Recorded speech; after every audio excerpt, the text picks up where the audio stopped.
Here's my 1968 Chevy truck I've been working on, and a lot of them are going to the junkyard and there's not going to be many of them left. This is a 3/4 ton, so it's heavy. It will tow a load. It has a Reese hitch on it. So I added a new aluminum toolbox there in front of the wheel, between the cab and the wheel. I'm going to add another one on the other side. So let's go take a look around here. So it's got new tires, new tune-up, new brakes, new timing chain, new Flowmaster exhaust, new lights on the back, new lights everywhere. And as you can see,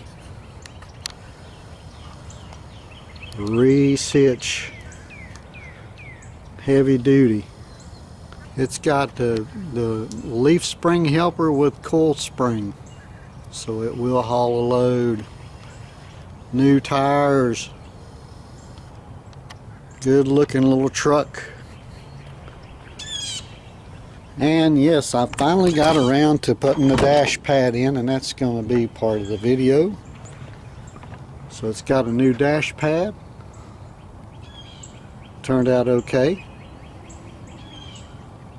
I gotta tighten down a couple bolts, but it's in. It was a little challenging. I'll show you that video too. So anyway, this is my 1968 Chevy truck. Rocking and a-rolling. Runs good. Hope you guys enjoy the video. Please give me a thumbs up and subscribe, because as I do more stuff on it, I'll make a video.